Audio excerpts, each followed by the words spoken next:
감사합니다. 요리하는 약사 한영선입니다.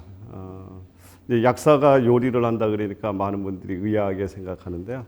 저는 사실 요리라기보다는 현대의학이 이렇게 발전이 되고 있음에도 불구하고 많은 난치성 환자들을 만나면서 이 현대의학으로 치료하고 있는 이런 모든 질환들의 어떤 완성도를 높이는 방법이 없을까 하고 고민하던 끝에 음식의 중요성을 많이 이제 느끼고 있습니다. 그래서 요리라기보다는 이제 음식으로 어떻게 질병에 도움을 줄 것인가 이런 쪽에 많이 생각하고 오랜 시간을 보내왔던 그런 약사입니다.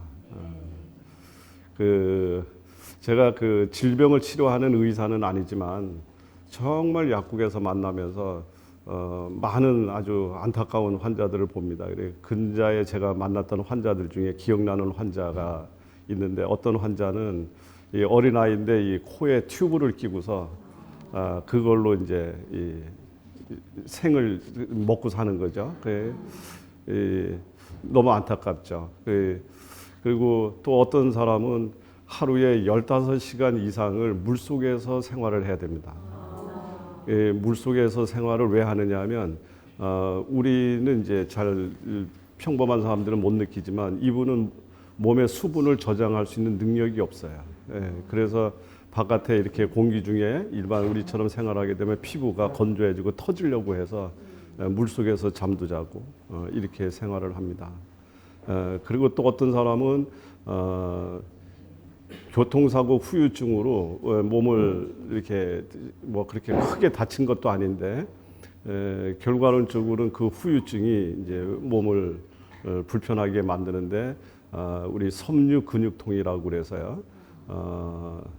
이 자그마한 충격에도 통증이 너무 심한 거예요. 통증 정도가 아니라 이게 막 그분의 표현으로 이야기하면 칼로 내 몸을 잘라내는 듯하다. 그리고 또 머리가 터져 나갈 것 같다.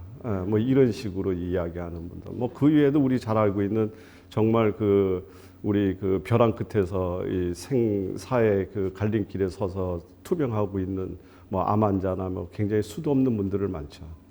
이제 이런 분들을 만날 때마다 우리가 낯선 길을 갈 때 이정표의 도움으로 낯선 곳을 찾아갑니다.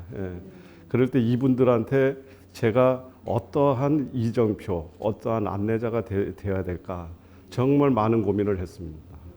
그러면서 무슨 말을 해야 되나, 이분들을 어떻게 위로하고 어떻게 안내하는 것이 이분들한테 가장 좋은 답이 될 것인가 이런 고민을 많이 하면서 결국은 그 가장 중요한 핵심이 우리 음식에 있다는 것을 깨닫고 오랜 시간 동안 이제 음식을 가지고서 많은 생각을 했습니다. 우리가 이제 보통 이야기할 때 정답, 이 질환에는 무엇을 먹으면 되는가 정답을 찾기를 원하지만 이처럼 정답이 없는 환자들이 너무 많습니다. 그렇죠? 정답이 없어요. 그러면 우리는 사실은 정답보다 더 살아가면서 중요한 것 중에 하나가 우리가 어떻게 안내를 할 것인가, 어떻게 이것을 풀어나갈 것인가, 이것은 정답이라고 안 그러고 해답이라고 그럽니다. 그래서 우리가 올바른 해답을 풀게 되면 과정이 올바라지면 결과는 저절로 만들어지게 돼 있다. 그래서 이분들한테 올바른 해답을 주고 싶었습니다. 정답이 아닌 해답을 안내하고 싶었습니다. 그러다 나니까 여기에 가장 중요한 이 해답이 우리 하루 세 끼 먹는 음식, 여기에 굉장히 너무 중요한 것들이 들어있다는 것을 알고 이제 많이 그래서 음식을 안내하고 그 다음에 질병 이야기를 듣고 그 사람 가슴에 갖고 있는 한을 이야기하고 같이 울고 이러면서 많은 분들이 회복되고 또 완벽하게 회복되지 않았다고 했을지라도 많은 어떤 건강의 희망과 마음의 위안을 삼는 것을 보고 정말 누구보다도 가장 행복하고 이 길은 꼭 누군가는 해야 될 길이다 이렇게 생각을 하고 지금까지 가고 있습니다. 제가 약 한 2년 전에 저희 약국에 코에 조금 전에 이야기 드렸던 코에 튜브를 낀 어린 아이가 왔습니다. 36개월 되는 아이인데요. 근데 제가 봤을 때는 36개월이 아니라 약 12개월 정도 됐을까? 이런 정도로 아주 이렇게 했는데 코에 꼈어요.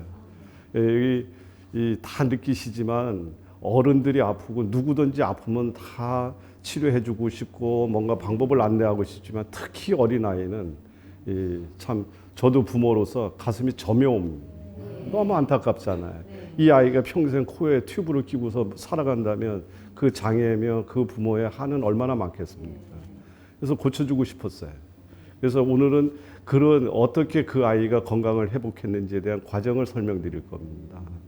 그래서 제가 음식으로 치료를 한다고 이야기를 하고 치료라기보다는 도움을 준다고 이야기를 하니까 많은 사람들이 저한테 물어요. 뭐라 그러냐면 뭐 사철쑥을 줘야 돼요? 또 아니면 뭐 산에 가면 무슨 나물이 있나요? 약초가 있나요? 예, 그런 것들이 있다면 이미 약으로 나왔겠죠. 예, 그런 것은 없습니다. 그래서 또 약국에 근무하면서 많은 분들이 묻는 것 중에 흔히 묻는 것 중에 이런 질문도 받습니다. 아, 정말 혈압약은 먹기 싫어요. 예, 그런데 혈압이 굉장히 요즘에 불안하고요. 저희 부모님도 혈압으로 잘못됐고 이 집안에 가족력이 있어서 그런지 혈압이 그런데 혈압약 한 번 먹으면 평생 먹어야 된다면요. 그런데 이거 안 먹고 어떻게 방법이 없나요? 이렇게 묻는 거예요.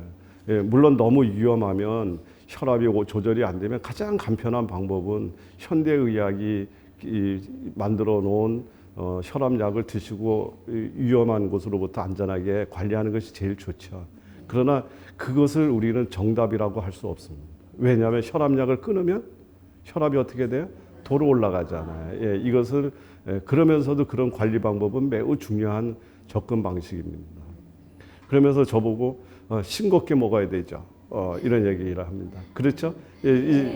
근데 사실은 그 싱겁게 먹는 것보다도 더 중요한 일이 하나 있습니다. 뭐냐면 싱겁게 먹는 것이 아니라 짜게 들어왔는 소금을 우리 몸에서 싹 몰아낼 줄 아는 소금 없애는 손수건자를 드시면 그게 훨씬 더 안전한 방법이다.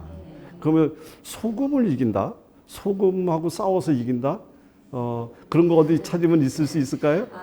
잘 모르시겠어요. 예.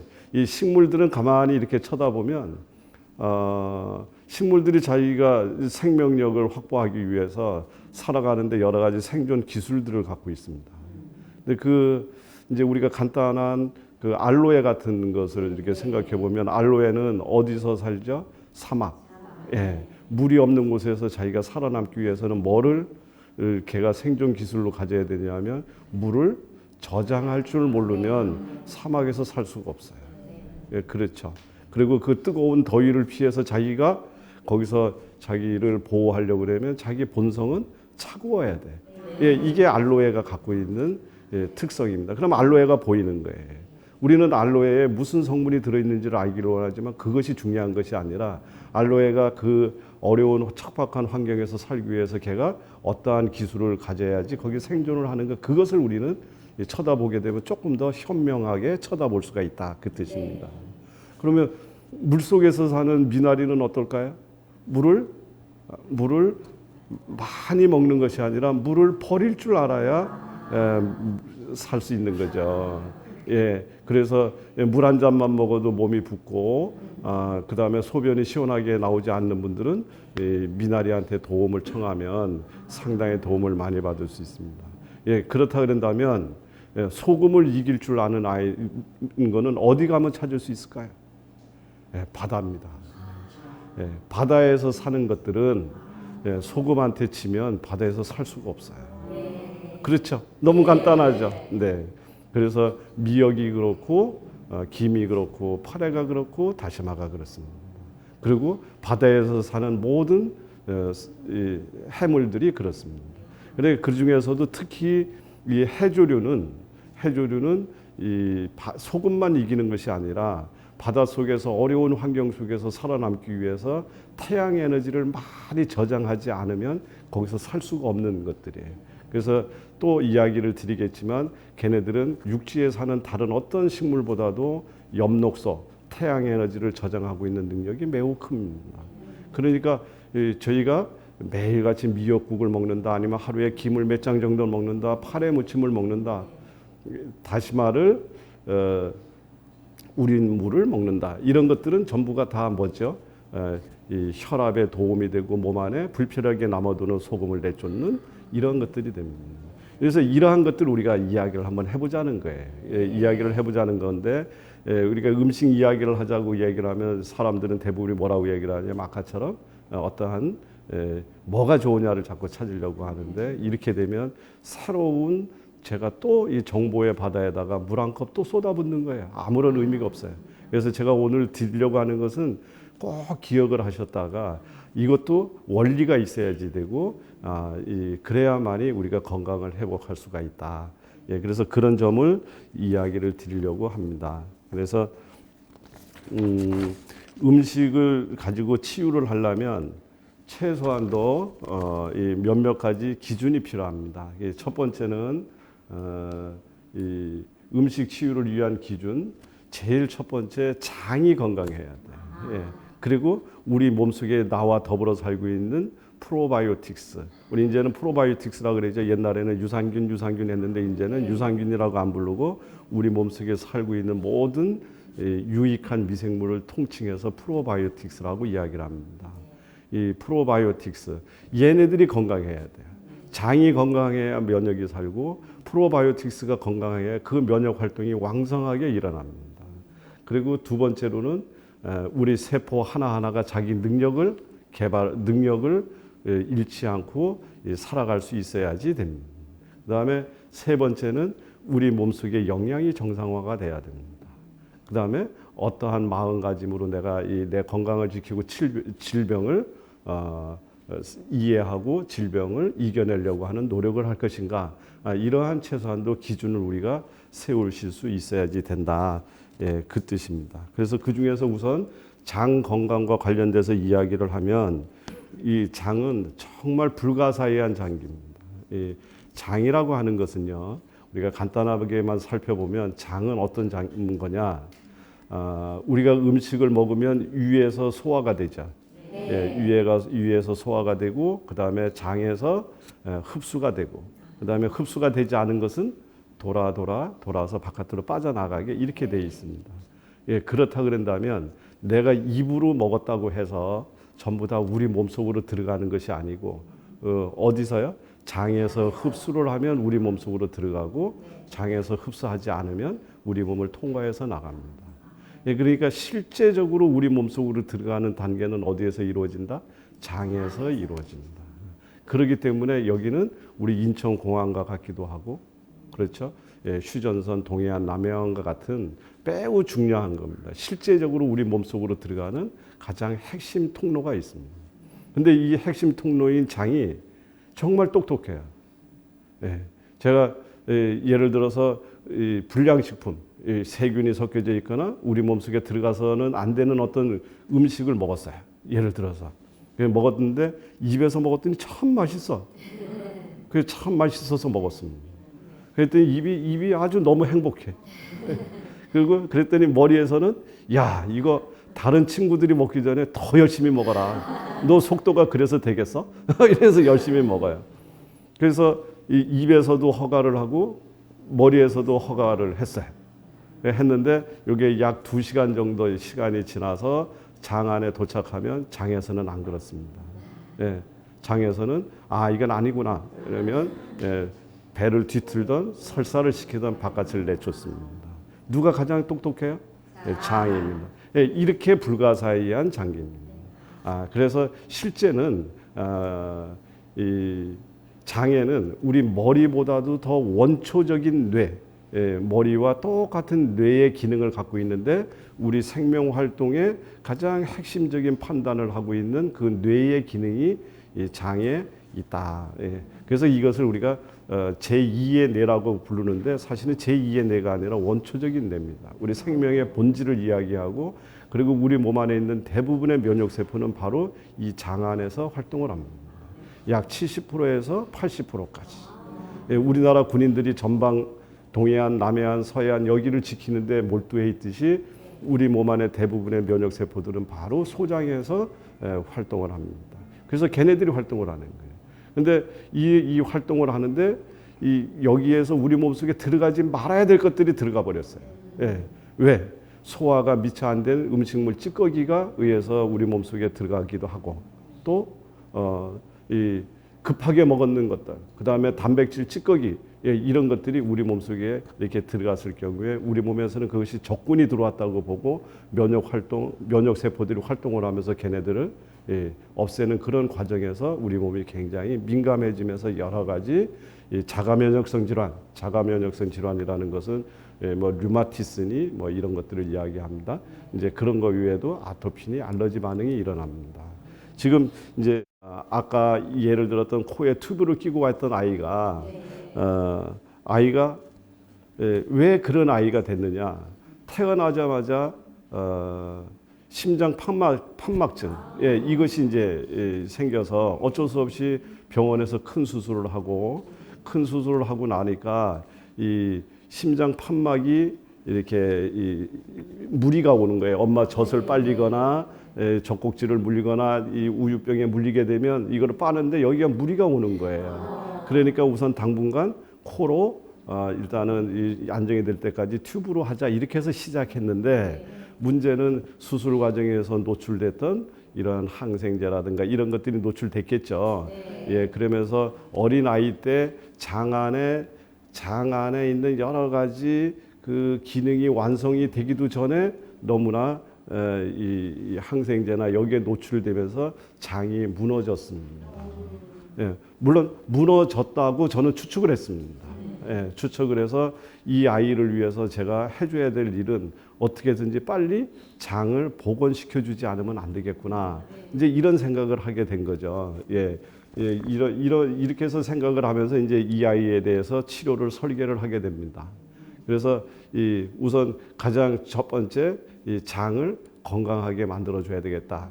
장을 건강하게 만든다는 말은 뭐냐면 우리 미끈미끈한 점막 있죠. 예, 이게 방어벽이고 울타리예요. 여기를 어떻게 하면 튼튼하게 만들어줄 것인가. 그 다음에 어떻게 해서 그 안에 살고 있는 미생물들을 정상적으로 복원시켜줄 것인가. 미생물이 하는 일은 생각보다 훨씬 많은 일들을 합니다. 뭐 아토피도 마찬가지고 뭐 여러 가지 다 하지만 이렇게 망가진 장을 조밀하게 다시 고쳐놓고 그 다음에 유해균이 장벽에 달라붙지 못하게 만들고 그 다음에 우리 몸에 필요한 비타민도 만들고 우리 몸에 필요한 여러 가지 진통 소염 물질들도 만들고 이 모든 것들의 대부분은 이 미생물이 합니다. 최근에 나오는 자료에는 머리, 정신 질환마저도 전부 미생물하고 관련이 있다. 이제 이렇게 이야기할 정도로 이 미생물이 중요한데 이 아이는 불행히도 미생물과 장 점막에 손상이 갔을 거라고 저는 판단을 했습니다. 이 아이가 먹을 수 있는 것은 거진 없었어요.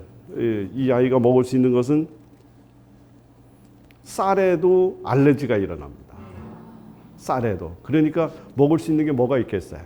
예. 그래서 이 아이를 위해서 저희가 고민을 한 것이 어떻게 해서든지 빠른 시간 안에 장점막과 미생물을 복원시켜 줘야 되겠다고 생각해서 제가 치유를 이제 시작을 했습니다. 그래서 이 음식 알러지가 일어난 이 아이한테 장 안에 미생물을 복원시켜 주기 위해서 여기서 미강액이라고 이야기하는 이것은 뭐냐면 우리 쌀 눈이요. 예, 그것을 발효시켜서 이 안에 미생물이 많이 들어있으면서도 영양분이 들어가 있도록 만든 발효액입니다. 그래서 그 미강액을 이렇게 이제 첫 번째 공급을 하면서 이 아이 몸에서 알레르기가 일어나는가 안 일어나는 것을 확인하면서 이제 서서히 접근을 합니다. 그랬는데 너무나 다행히도 이 알레르기 반응이 없어요. 예, 그래서 그 다음에 이것을 조금 더 강화하기 위해서 이제 그 다음부터 약 3주차 정도서부터 시작해서 사과, 바나나, 양배추, 단호박, 현미, 조청 이것을 섞어서 만든 스프를 공급하기 시작했습니다. 이것은 왜 그러냐면 미생물을 안정화시켜 주기 위해서 미생물 자체를 주는 것도 중요하지만 미생물의 먹이, 미생물의 먹이는 과일을 삶았을 때 나오는 프락토스 올리고 세커라이드 하는 우리 올리고당 하잖아요. 그 당을 우리 장 안에 살고 있는 미생물들이 가장 좋아하기 때문에 또 영양도 공급할 겸 미생물을 건강하게 키울 겸 해서 여기다 놓고 그다음에 단호박이라든가 여기에 들어있는 베타 카로틴이라든가 이런 성분이 장 점막을 빠른 속도로 회복시켜 주기를 원하는 마음으로 이렇게 만들어서 줬습니다. 그래서 4주차 지나면서 단호박 양을 늘리고 또 점막을 더 강화시켜 주기 위해서 당근을 집어넣습니다. 그러고 나서 5주차가 되는 때 이제 어느 정도 자신이 있어서 여기다가 쌀을 그 반응 알러지를 일으키는 쌀을 조금 넣었어요. 그랬는데 무사히 알러지가 안 일어나는 거예요. 예, 그래서 그 다음부터는 자신감을 갖고 이제 단백질 공급을 시도를 했습니다. 그래서 소화가 잘 되는 부드러운 연어라든가 참치, 낙지들을 같이 이 사과, 바나나 삶는 데다가 합쳐서 삶아서 집어넣습니다. 예. 그리고 나니까 3개월 차 됐을 때 체력이 좋아지고 판단 능력이 좋아지면서 이 저작 활동을 못 하니까 머리도 자꾸 이제 장애를 입어가는 거예요.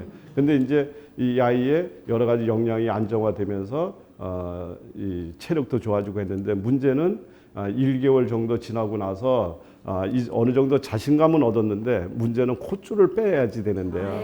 예, 콧줄을 빼는데 여러 가지 우여곡절 끝에 콧줄은 뺐습니다. 근데 너무 안타까운 사건이 벌어졌어요. 뭐냐면 지금까지 한 번도 입으로 씹은 적이 없어.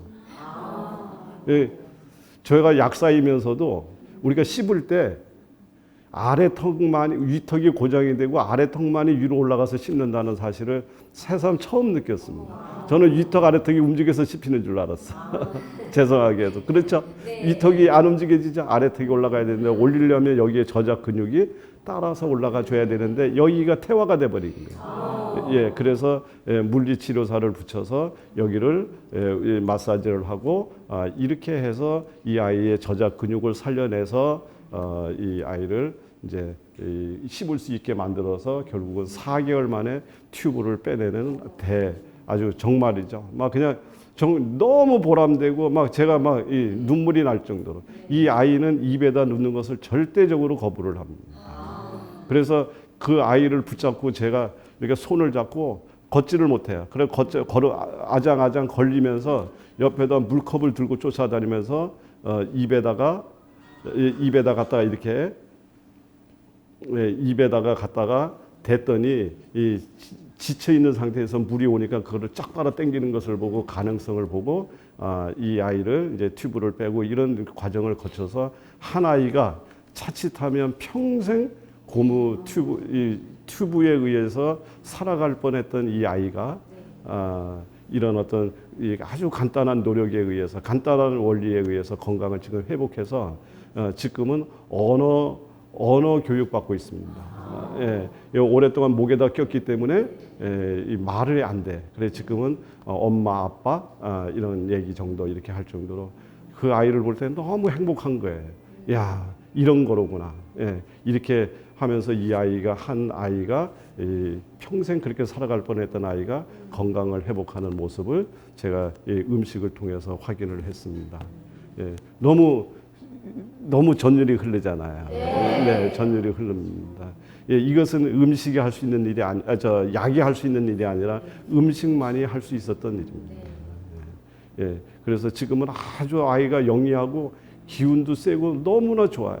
예, 너무나 좋고 저희 약국에 오면 저는 이제 늦둥이 하나 얻은 것 같아요. 네, 예, 그래서 그렇던 사례를 우선 한번 말씀드리면서 장과 유산균, 이 프로바이오틱스의 중요성을 한 번 더 강조드렸습니다. 네, 음식 치유를 위한 기준 첫 번째는 장 건강과 미생물에 대해서 말씀을 드렸다 그런다면 두 번째는 세포의 정상화라는 측면에서 우리가 이해를 하셔야 됩니다. 우리 몸은 세포가 약 60조 정도가 모여서 우리 몸을 이루고 있기 때문에 그래서 그 세포의 기능들이 어떻게 자기 할 일을 제대로 할 수 있을 것인가 이제 이 관점에서 쳐다봐야지 되는데 세포 정상화의 핵심은 엽록소입니다. 네, 이 엽록소라고 하는 것은 뭐냐면 우리 모든 생명체는 태양이 없으면 못 살죠. 네. 예, 물론 공기도 중요하고 물도 중요하고 다 중요합니다만은 결국은 이 생명의 핵심은 태양 에너지입니다. 그래서 태양 에너지가 우리 몸속에 들어와서 우리가 나가서 햇빛을 쬐게 되면 태양 에너지로부터 우리 몸속에 비타민 D가 만들어지고 비타민 D가 만들어지면 신장 기운이 건강해지고 갑상선 기능이 회복이 돼서 우리 몸의 여러 가지 에너지 대사를 시작합니다. 예, 근데 그거만큼 또 중요한 것이 태양 에너지를 저장하고 있는 무엇인가를 우리가 먹지 않으면 영양으로 섭취하지 않으면 우리 몸이 회복되지 않는데 태양 에너지가 보이지 않죠. 근데 이게 눈에 보이는 형태로 저장이 돼 있는 것이 뭐냐면 식물의 엽록소입니다. 그래서 이 식물의 엽록소는 식물의 이 혈액이라고 이야기할 수 있습니다. 그러니까 태양 에너지가 식물에 들어와서 식물에다가 피를 만들어서 그 식물을 살 수 있게 만들어진 것이 바로 식물의 엽록소다. 이렇게 생각을 한다면 우리 사람은 그 식물이 저장해놨는 태양 에너지를 우리가 먹음으로 인해서 그것을 우리 몸에서 활용을 해서 우리가 살아가게 되기 때문에 어떠한 질환자든지 어떤 만성 질환자든지 그렇지 않고 우리가 건강을 유지하기 위해서도 가장 핵심적인 것은 태양 에너지를 충분히 먹는 건데 그 충분히 먹는다는 말은 다른 말로 엽록소를 섭취하는 일이다. 이해되시죠? 정말 중요합니다. 그래서 이 엽록소는 모든 생명체의 생명 작용을 유지하는 근본 에너지를 뜻한다. 이 말이 굉장히 간단한 이야기지만 너무나 소중한 이야기입니다. 제가 하나 재밌는 자료를 보여드리겠습니다. 하나는 혈액의 구조고 하나는 식물이 갖고 있는 엽록소의 구조입니다. 어떻습니까? 보기가 똑같이 보이죠. 이 안에 핵심 구조인 이걸 햄 구조라고 이야기를 하는데 이 햄 구조의 형태가 동일합니다. 그리고 전체 구조도 매우 유사한 형태를 갖고 있습니다. 그래서 이 엽록소가 우리 몸속에 들어오면 다시 이야기하면 이 엽록소 안에 주성분인 마그네슘이 우리 몸속에 들어와서 소장에서 분해가 되어서 철분과 이렇게 바뀌게 되면 얘가 바로 우리 몸에 피가 되고 우리 몸을 살릴 수 있는 근본의 에너지로 바뀌게 되는 거다. 그래서 뭐 좀 빈혈이 있고 뭐 한다면 고기 좀 먹어야 되나 이래잖아요. 고기가 아니고 뭐를 드셔야 된다고요? 엽록소를 드셔야 됩니다. 근데 이 엽록소는 이 태양 에너지를 저장하는 거죠. 그러면 우리가 상식적으로 이야기를 해서 제가 팁 하나 드리면 어디에 모든 채소나 과일에는 엽록소가 들어있지만 어디에서 자라는 애들이 엽록소가 가장 많을까? 햇볕을 많이 받고 있는 자리께 엽록소가 많을까? 햇빛을 받기에 불리한 위치에 있는 애들이 엽록소를 많이 갖추고 있습니다. 제가 여쭤볼 때는 뭔가 문제가 되려고 이제 여쭤본 거잖아. 햇볕을 많이 받고 있는 곳에는 저장을 할 필요가 없어요. 우리가 없는 사람일수록 열심히 저장을 하듯이 햇볕 받기가 불리한 곳에 있는 곳에서 자라는 식물들이 엽록소를 더 많이 가질 수밖에 없어요. 그래서 겨울철에 자라는 보리 새싹은 엽록소를 열심히 만들지 않으면 그 추운 겨울을 지나갈 수가 없습니다. 바닷속에서 살고 있는 해조류는 열심히 엽록소를 만들어 놓지 않으면 그 추운 바다에서 견뎌나갈 수가 없다.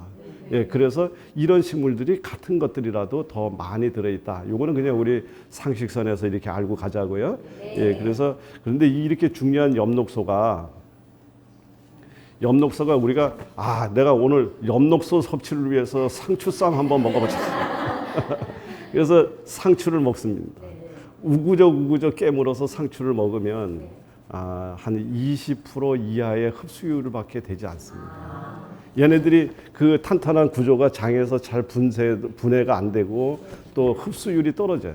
그리고 더더군다나 이 중병을 앓고 있고 오랜 동안 투병 생활을 하신 분들은 소화와 흡수율이 다른 분들보다 더 많이 떨어져 있기 때문에 흡수율이 떨어져 있습니다. 엽록소를 잘 섭취하는 방법은 누구냐면 얘를 분해할 줄 아는 애와 같이 먹어야 됩니다. 그래서 상추를 누구의 도움을 받아야 분해가 된다?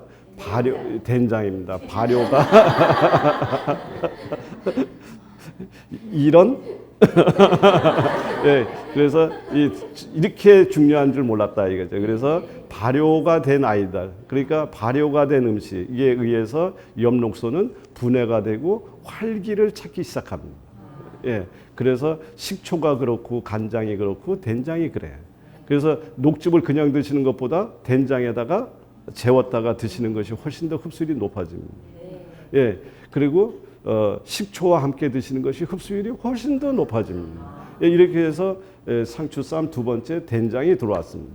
근데 이 엽록소 상추 안에는 엽록소만 들어있는 것이 아니라 또 그 안에는 베타카로틴이라든가 여러 가지 지용성 성분이 없이는 흡수가 안 되는 애들이 있어요. 예, 그래서 그것마저도 다 내 걸로 만들어야 되겠다.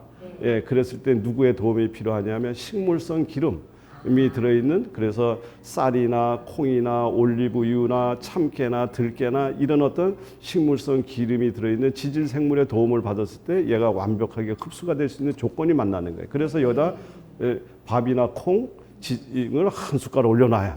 예, 그리고서 쌈을 싸서 드십니다. 그러면 상추가 갖고 있는 성분을 내가 완전히 흡수하게 되는 거예요. 근데 흡수가 됐다고 해서 얘가 전부 다 내 몸 안에서 유용하게 쓰여지느냐면 그렇지 않아요. 누가 있어야 되냐면 일꾼이 있어야 돼. 예, 일꾼은 누구냐면 여러 가지 일꾼들이 필요하지만 그 중에 대표적인 일꾼이 미네랄입니다. 그래서 미네랄 중에서도 바닷속에서 있는 미네랄이 그 일을 제일 잘해요. 그래서 상추쌈을 해놓고 옆에다 미역국 한 그릇 떠놓고 드시거나 아니면 쌈을 쌀 때 젓갈을 올려놓고 이렇게 해서 드시거나 아니면 파래나 바지락 같은 걸 넣고 끓였는 된장국하고 같이 드셨을 때 비로소 상추가 완벽하게 내 걸로 변한다. 예, 음식이 약이 되게 하려고 그러면 이런 흡수율의 문제를 소홀히 다뤄서는 약이 되지 않아요. 그냥 음식이에요. 그러나 흡수율을 극대화시켜주고 어떻게 해서 얘를 우리 몸속에서 약이 되게 활성화를 시킬 것인가라는 것을 제가 상추쌈을 견주어서 한번 이해를 시켜드렸다. 너무 재밌죠? 네. 그래서 이제 저희 약국에 어떤 분이 오셨느냐면 72세 나신 분인데요. 이분이 저희 약국에 오셨을 때도 약 한 지금 3년 차 정도 됩니다. 병명은 임파선 암이고요. 이거는 백혈병과 구분돼서 비호치킨 림프종이라고 부르는 질환입니다. 그래서 몸이 여기저기 통증이 찾아와서 병원에 가서 이제 진단을 했더니 이제 이런 그 말기 림프종을 그러니까 진단을 받으신 분입니다. 그래서 진단을 받고 이제 항암, 방사선을 하는 도중에 연세도 드신 데다가 체력이 급격히 떨어지면서 폐렴, 합병증이 찾아와서 고혈당과 저혈당을 오고 가는 소위 얘기해서 혼수 상태에 빠져서 더 이상 병원 치료를 받기가 불가능한 상태에 놓였던 그런 어르신이에요. 예, 근데 이 어르신을 제가 만났을 때 이분을 위해서 제가 해줄 수 있는 방법이 어떻게 풀어야 되나. 예, 정답은 없어요. 근데 어떻게 이분을 이 방향으로 끌고 가야 되나, 풀어야 되나, 해답을 어떻게 만들어야 되나를 고민을 했습니다. 첫 번째는 더도 덜도 아니고 뭐부터 해야 되냐면 떨어져 가고 있는 체력을 끌어올리지 않으면 절대적으로 이분을 살릴 방법이 없어요. 그래서 체력을 끌어올리기 위해서 무엇이 항암에 좋고 뭐가 좋고 하는 이런 음식을 찾은 것이 아니라 체력을 끌어올리는데 역점을 두었습니다. 그래서 제일 첫 번째 바지락, 마늘, 그래서 아까 해조류라 그랬죠. 밭에서 나왔는 여기에다가 낙지를 집어넣어서 끓여서 드시게 했습니다. 그러면서도 아까 프로바이오틱스의 중요한 유익 미생물의 중요한 이야기를 드렸죠. 네. 예, 그래서 생된장을 거기다가 풀어서 이렇게 해서 수시로 드시게 만드는 일로부터 착수를 했습니다. 예, 그리고 참조로 갯벌에서 나온 바지락이라든가 이런 음식을 열심히 드시게 되면 장 점막이 굉장히 튼튼해져요. 이것 또 하나의 팁입니다. 예, 그래서 이렇게 해서 하고 그 다음에 식사에서는 콩, 현미, 맵쌀에다가 잡곡밥을 만드는데 여기다가 특이하게 뭐를 넣습니까? 사과하고 바나나를 넣습니다. 왜 넣었을까요? 사과, 바나나를 아까 삶으면 과일을 삶으면 누가 좋아한다고요? 미생물이 좋아합니다. 그래서 미생물을 살려주기 위해서 사과와 바나나를 집어넣어서 이렇게 밥을 만들어서 항암 도중에 또 방사선 치료를 받으면서 세포가 여러 가지 독소에 의해서 기운을 못 차리고 있는 것을 회복시켜 주기 위해서 이렇게 밥을 만들어 주고요. 반찬과 국에는 북어 묵국이라든가 북어 된장찜 뭐 이런 것들을 해서 단백질을 공급하려고 하는 노력을 곁들여 주었습니다. 예.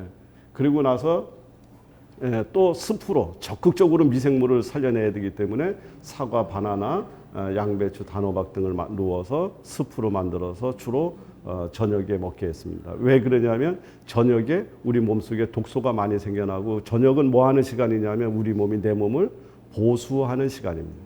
아침은 뭐 하는 시간이에요? 내 몸을 쓰는 시간. 예, 밤에는 내 몸을 곤치는 시간. 예, 그래서 밤에 곤치는 것을 충실하게 하고 그다음에 저녁에 과일당을 열심히 드시게 되면 잠을 깊이 주무실 수가 있어요. 머리가 건강해져요. 그래서 이 오랜 투병 속에서 잠도 못 주무시고 얼마나 마음이 그 생사에 어떤 마음의 흔들림이 있으시겠어요. 그래서 마음을 편안하게 다스려 주기 위해서 저녁 때 이것을 드려서 수면을 도와드렸습니다. 그리고 이 아침에는 무, 당근, 우엉 이런 야채라든가 해조류를 넣어서 여러 가지 망가진 세포에 영양을 주도록 노력을 했습니다.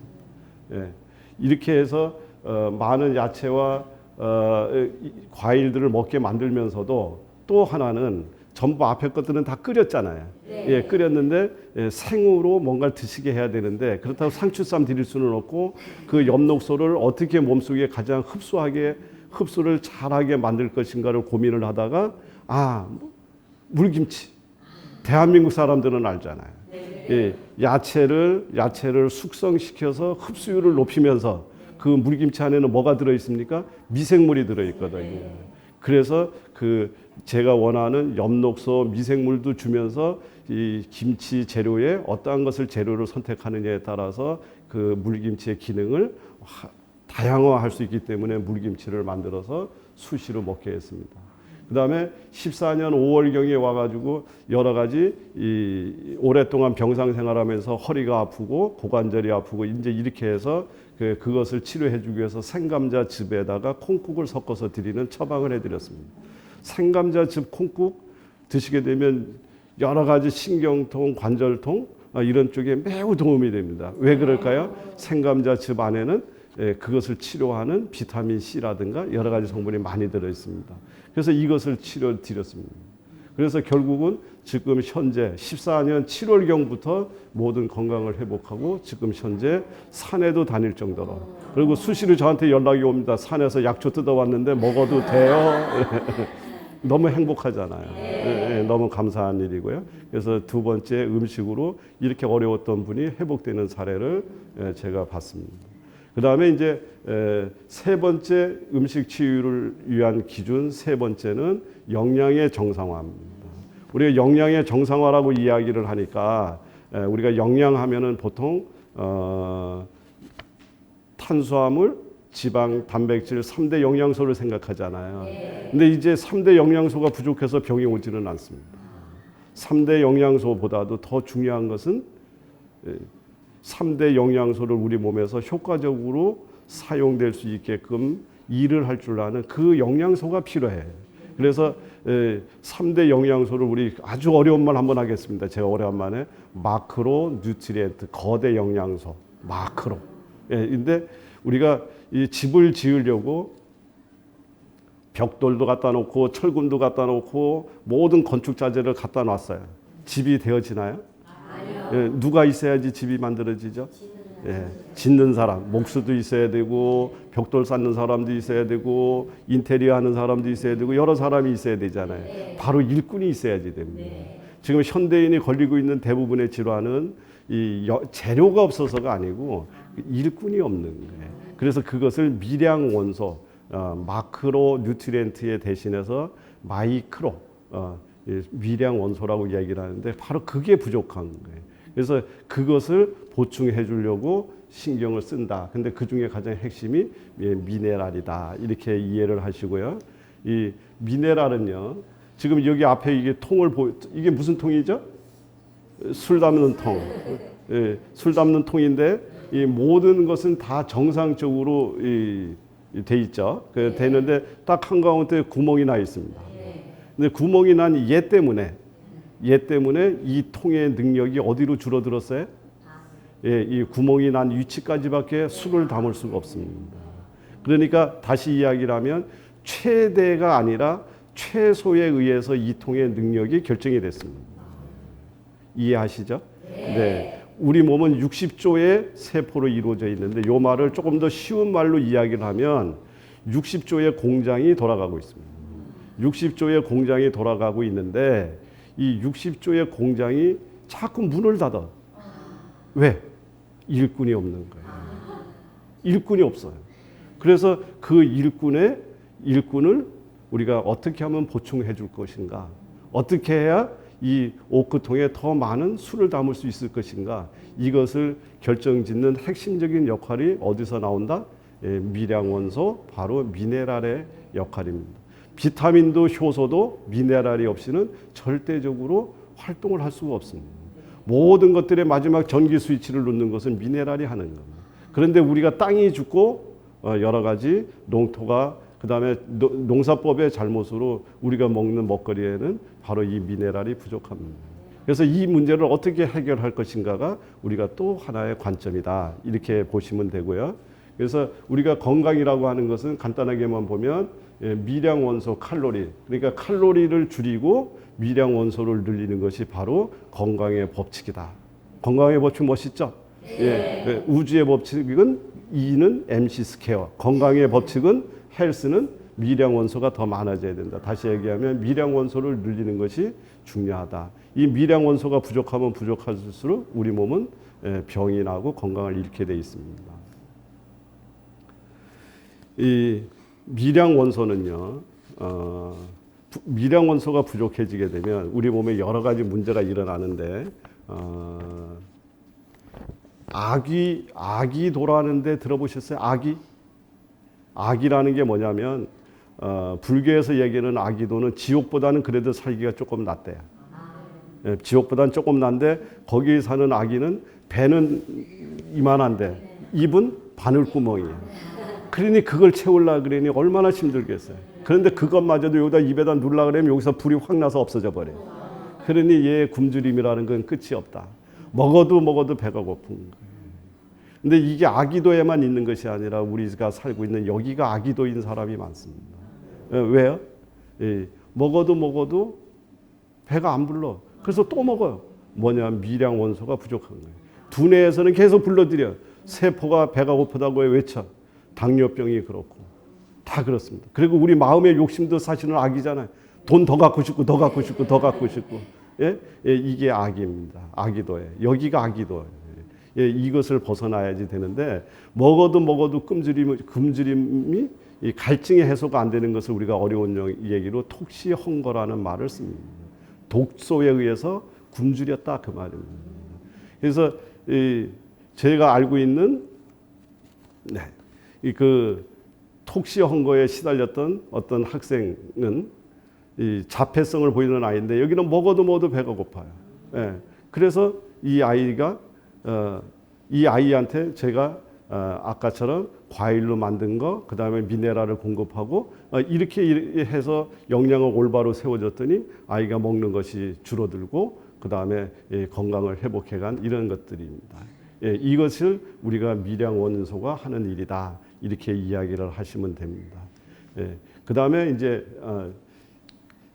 끝으로 우리가 건강을 회복하기 위해서 음식 치유를 위한 기준 네 번째가 뭐냐면 마음가짐입니다. 이 마음가짐은 질병의 회복을 이게 탄력성을 부여하는 거예요. 내가 무슨 마음을 가졌느냐가 내가 질병을 회복할 수 있다. 예, 좋은 음식을 먹은 것도 중요하지만 탄력을 받아야 될 거 아니에요. 예, 이거는 마음가짐에 달려 있습니다. 우리가 밀가루 반죽을 해서 붕어빵 굽는 기계에다 넣으면 붕어빵이, 국화빵 넣는 기계에다 넣으면 국화빵이 나옵니다. 이 어느 틀에다가 넣느냐에 따라서 빵 모양이 결정이 되죠. 예, 사람의 모양을 결정짓는 틀은 마음입니다. 그래서 오랫동안 같이 생각을 한 부부가 닮아져 있고요. 예. 그래서 마음이라는 건 눈에 보이지 않지만 반드시 육체를 통해서 자기 모습을 드러냅니다. 그래서 질병을 치료하고 계시는 분들은 세포 하나하나가 무슨 마음의 틀 속에 들어가 있는지는 매우 중요한 일이다. 이 마음의 핵심은 바로 이겁니다. 용서하는 마음이 면역이고요. 고운 말을 하고 화 안 내는 것이 면역이에요. 부정하는 마음이 아니라 긍정하는 마음이 면역이고요. 그 다음에 암세포를 이길 것이라고 생각하는 그 공격성이 아니고요. 내 정상세포가 정상 기능을 하고 있다라고 이야기하는 그것이 면역을 올리는 겁니다. 암을 쳐다보고 싸우려고 하는 것이 아니라 내 정상세포가 하루하루 틀리게 회복되고 있다라고 이야기를 하고 믿고 그것을 주문해 오듯이 하는 것이 마음의 마음가짐이고 질병을 회복시켜주는 마음가짐이다. 그래서 내 몸과 마음은 매일 새롭게 태어나고 있다. 내 몸과 마음은 반드시 건강을 회복한다. 이렇게 굳게 자꾸 자기 머리에다 세뇌시키고 훈련하는 거예요. 그래서 이렇게 마음가짐이 너무 중요합니다. 여기 이제 결론을 내면 음식은 이제 약이라고 하는 것은 매우 중요하죠. 약이라고 하는 것은 이렇게 떨어져가는 낭떠러지기 위해서 올려주지만 안전한 자리로 끌고 가는 건 음식이 하는 일이다. 그래서 잘못된 음식은 질병을 만들지만 생명이 깃든 음식은 질병의 마침표를 찍는다. 네, 감사합니다.